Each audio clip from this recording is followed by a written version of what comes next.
नमस्कार, 100% समाचारमा स्वागत छ। म प्रतिमा। सुरु गरौँ 100% समाचार।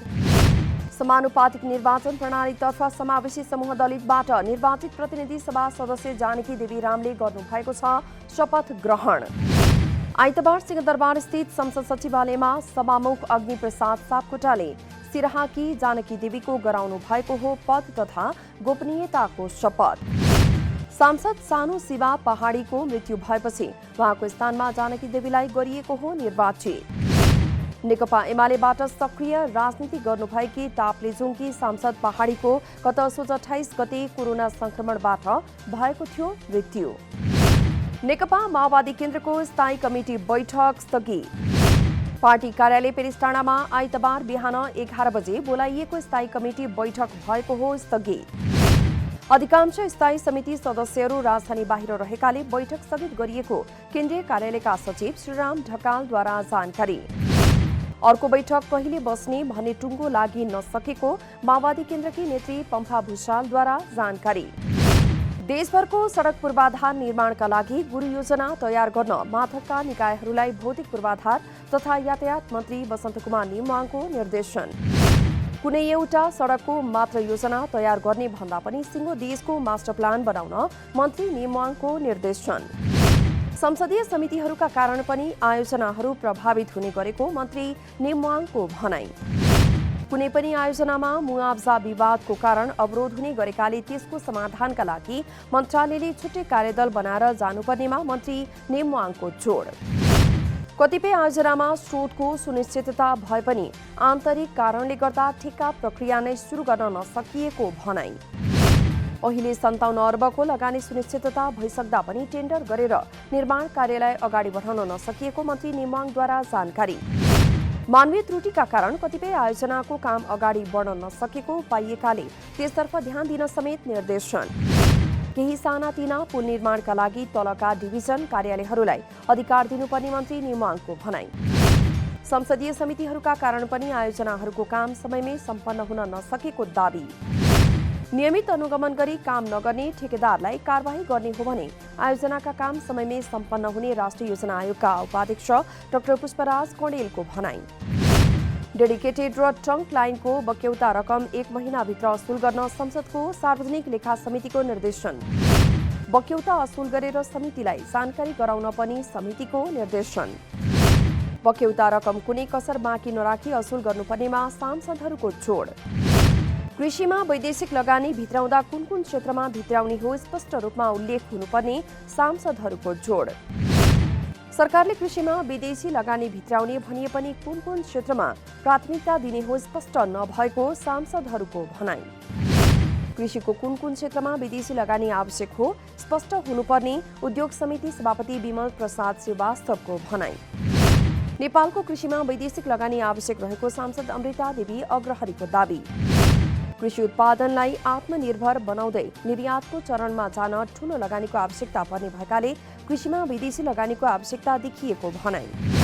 स्वदेशमै रोजगारी सृजना गर्न उद्योगहरू स्थापना गर्नका लागि राज्यले आवश्यकता ठानेर नै कृषिमा विदेशी लगानी भित्राउन लागेको उद्योग मन्त्रालयको भनाई। नेपालको प्राथमिक उत्पादनलाई हानि नहुने गरी कृषिमा विदेशी लगानी भित्राउनु पर्नेमा कृषि मन्त्रालयको जोड। कृषि क्षेत्रमा लगानी गर्न निजी क्षेत्रहरू पनि आकर्षित रहेको सन्दर्भमा त्यसतर्फ पनि ध्यान दिनुपर्ने कृषि मन्त्रालयको भनाई। संविधानले जातीय छुवाछुत गर्न नपाइने र छुवाछुत गरेमा दण्ड जरिवाना समेत लाग्ने स्पष्ट उल्लेख गरे पनि कार्यान्वयन फितलो भएको दलित अगुवाहरूको गुनासो। जातीय छुवाछुत अन्त्य गर्ने प्रतिबद्धता जनाएर छुवाछुत अन्त्यको घोषणा गरिएको भए पनि दलित समुदायमाथि जातीय छुवाछुत र भेदभाव अन्त्य नभएको उनीहरूको गुनासो। जातीय छुवाछुतकै कारण विभिन्न समयमा हिंसात्मक घटना समेत घट्ने गरेको भनाई। धनगढीमा आयोजित एक कार्यक्रमका दलितप्रति हेर्ने नजर नफेरिएको सहभागीहरूको गुनासो। संविधानले व्यवस्था गरे अनुरूपकै आरक्षणबाट जनप्रतिनिधि बनेका तथा सरकारी सेवामा रहेकाहरूप्रति हेर्ने व्यवहार समेत फरक देखिने गरेको उनीहरूको भनाई। अन्तर्जातीय प्रेम सम्बन्धलाई समाजले नस्वीकारेको कारण युवतीहरूले आत्महत्या समेत गर्नुपरेको घटनाहरू समाजमा विद्यमान रहेको उनीहरूको भनाई। दलित समुदायबाट संसदमा प्रतिनिधित्व गर्ने जनप्रतिनिधिबाट पनि कानूनको कार्यान्वयन हुन नसकेको भन्दै चिन्ता व्यक्त। संसदले कानून बनाउने र सरकारी निकायबाट ती कानूनको कार्यान्वयन नहुनुकै कारण दलितमाथिको छुवाछुत अन्त्य नभएको उनीहरूको तर्क। सरकारले भने सरकारी तहबाट कानून बनाउनका लागि संसदमा पेश गर्ने कुरादेखि छलफल गर्ने विषयमा कमी नभएको दाबी। पछिल्लो 24 घण्टामा 176 जनामा कोरोना भाइरसको संक्रमण पुष्टि। यो सँगै नेपालमा कोरोना संक्रमितको संख्या 2,77,944 पुग्यो। हाल देशभर 1,672 जना सक्रिय संक्रमित रहेको स्वास्थ्य मन्त्रालयद्वारा जानकारी। पछिल्लो 24 घण्टामा कोरोनाका कारण कसैको पनि मृत्यु नभएको र अहिलेसम्म 3,032 जनाको मृत्यु भइसकेको तथ्याङ्क। गैर आवासी नेपाली संघ एनआरएनएद्वारा कोरोना संक्रमणका कारण समस्यामा परेका विभिन्न मुलुकका करिब 1,70,000 नेपालीलाई राहत प्रदान। कोरोना महामारीपछि संघको पहलमा भएका उद्धार तथा राहत विवरण सार्वजनिक गर्दै 50 देशका 300 भन्दा बढी शहरमा रहेका नेपालीलाई राहत वितरण गरिएको जानकारी। संघले समस्यामा परेका नेपाली श्रमिक मध्ये घर फिर्तीका लागि 324 जनाको पीसीआर परीक्षण तथा 217 जनालाई आंशिक हवाई टिकटको व्यवस्था गरिएको जानकारी। रोजगारी गुमाएका स्वदेश फर्केका महिला अपाङ्गता भएका बिरामी विशेष आवश्यकता भएका व्यक्तिका लागि अन्तर्राष्ट्रिय निकायबाट प्राप्त सहयोग खर्चिएको संघको भनाई। 2 अर्ब ठगी गरेको आरोपमा ललितपुरमा रहेको गुडविल बचत तथा ऋण सहकारीका अध्यक्ष दिवाकर श्रेष्ठ प्रहरीद्वारा पक्राउ। श्रेष्ठलाई चितवनबाट पक्राउ गरी ल्याएको महानगरीय प्रहरी परिसर ललितपुरद्वारा जानकारी। श्रेष्ठले गुडविल सहकारीको करिब 70 करोड र विभिन्न व्यक्तिबाट करिब 2 अर्ब ठगी गरेको आरोप। नेपाल विद्युत प्राधिकरण बागलुङ वितरण केन्द्रले विद्युत महसुल नबुझाउने ग्राहकको लाइन काट्यो। समयमा महसुल बुझाउन नआएका ग्राहकको लाइन काटेर बक्यौता तिर्न वितरण केन्द्रको ताकेता। गत फागुन मसान्तसम्म जिल्लाभर 417 ग्राहकको महसुल बाँकी रहेको केन्द्रद्वारा जानकारी। मिटर रिडिङ भएको 60 दिनदेखि 2 वर्षसम्म महसुल नतिरेका ग्राहकलाई कालो सूचीमा राखेर लाइन काट्ने अभियान थालेको केन्द्रद्वारा जानकारी। लाइन काटिन थालेपछि महसुल तिर्न बाँकी रहेका 388 ग्राहकले बुझाए महसुल। व्यक्तिगत र व्यावसायिक प्रतिष्ठानमा बाँकी रहेको रु 40,79,000 बक्यौता रकम उठेको केन्द्रद्वारा जानकारी। 60 दिनसम्म महसुल बुझाउन नआउने ग्राहकको विद्युत बिना जानकारी प्राधिकरणले काट्न पाउने व्यवस्था। धनकुटा नगरपालिकाको चुलीवन सामुदायिक वनमा लागेको आगलागी अझै नियन्त्रण बाहिर। शनिबार दिउँसोदेखि लागेको आगो अझै नियन्त्रणमा आउन नसकेको जिल्ला प्रहरी कार्यालय धनकुटाद्वारा जानकारी। चुलीवन सामुदायिक वनमा लागेको डढेलोका कारण छेउमा रहेको धनबहादुर पौडेलको घर जलेर नष्ट। आगलागीबाट पौडेलको 18 लाख बराबरको क्षति भएको कार्यालयद्वारा जानकारी। डढेलोबाट हालसम्म मानवीय क्षति नभएको तर पशु चौपाया र गोठ जलेर नष्ट। चुलीवन सामुदायिक वनको लगभग 5 हेक्टर बढी वन जलेर नष्ट। बर्दिया जिल्लाको राजापुर नगरपालिकामा फेला परेको छ सालक। राजापुर नगरपालिका 8 भोगपुर स्थित दिनेश चौधरीको बारीमा अन्दाजित 10-15 किलोग्रामको सालक बर्दियाको गस्ती प्रहरी टोलीद्वारा फेला परेको सालकलाई बर्दिया राष्ट्रिय निकुञ्जको गेरुवा गाउँपालिका 5 बन्जरिया रेन्ज पोस्टमा बुझाएको प्रहरी चौकी भीमापुरद्वारा जानकारी। नेपाल उद्योग वाणिज्य महासंघ र कर्णाली प्रदेशले कर्णालीमा संयुक्त रूपमा लगानी सम्मेलन गर्ने। कर्णालीमा लगानीको सम्भावनाको उजागर गर्ने उद्देश्यका साथ द्विपक्षीय भेटमा संयुक्त रूपमा लगानी सम्मेलन गर्ने सहमति। कर्णालीमा लगानीको पर्याप्त सम्भावना रहेको बताउँदै सरकारले त्यसका लागि सहजीकरण गरिदिनुपर्ने महासंघका अध्यक्ष शेखर गोल्छाको भनाई। लगानीकर्ताहरूले कृषि, पर्यटन, जडीबुटी, जलविद्युत लगायतका क्षेत्रमा लगानी गर्ने समेत अध्यक्ष गोल्छाको भनाई। लगानीकर्ताहरूसँग महासंघले सहजीकरण गर्ने अध्यक्ष गोल्छाद्वारा जानकारी। कर्णालीको विकासका लागि लगानी सम्मेलनको खाँचो भएकाले कर्णाली योजना आयोगले अगाडि बढाएको हो सम्मेलनको अवधारणा। योजना आयोग र महासंघको संयुक्त पहल एवं लगानीमा सम्मेलन गर्दा प्रभावकारी हुने विश्वास। कर्णाली प्रदेशमा परियोजना बैंक बनाएर लगानीको वातावरण सृजना गर्ने समेत आयोगद्वारा जानकारी। चैत महिना सुरु भएसँगै पाल्पा जिल्लाका किसानहरूलाई चैती धान रोप्न चटारो। कम क्षेत्रफलमा पनि बढी उत्पादन लिन सकिने र बर्खे धानको तुलनामा उत्पादकत्व बढी भएको चैती धान लगाउने गरेको किसानहरूको भनाई।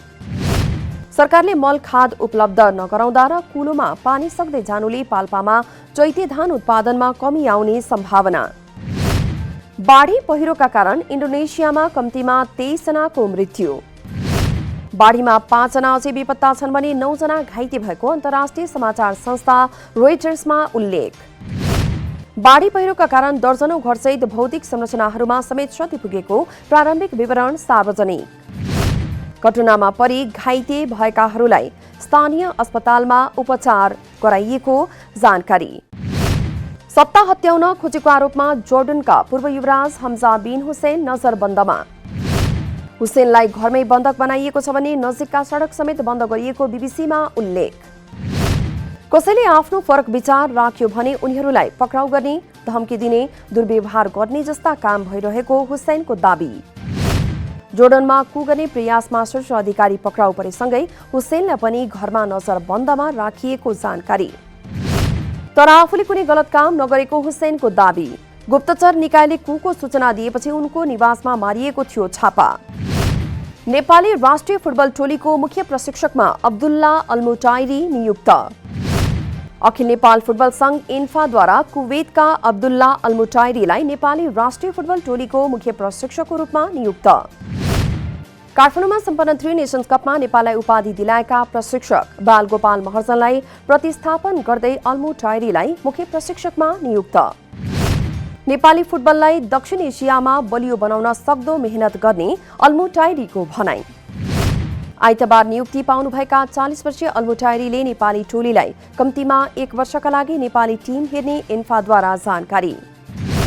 कतार फुटबल संघसँगको सहकार्यमा नेपाल आउनुभएका अल्मुटाइरीको पारिश्रमिक कतारी फुटबल संघले र नेपाल बसाइको खर्च इन्फाले बेहोर्ने।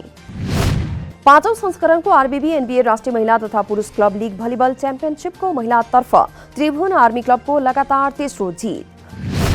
त्रिपुरेश्वर स्थित राखेपको कवर्ड हलमा आइतबार भएको खेलमा आर्मीद्वारा भरतपुर मेट्रो खेलकुद परिषद 3-0 को सेटमा पराजित।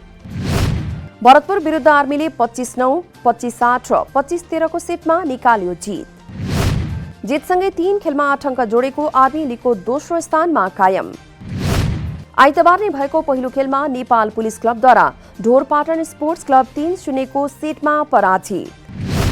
ढोरपाटन विरुद्ध पुलिसले 25-5, 25-9 र 25-5 को सेटमा निकालेको थियो जित। 3 खेलमा 8 अङ्क जोडेको पुलिस तालिकाको शीर्ष स्थानमा कायम। प्रतियोगितामा पुरुषतर्फ 7 टिम र महिलातर्फ 6 टिमको रहेको छ सहभागिता। लीगको शीर्ष 2 टिमले उपाधिका लागि खेल्ने। 100% समाचार अहिलेलाई यति नै। नमस्कार।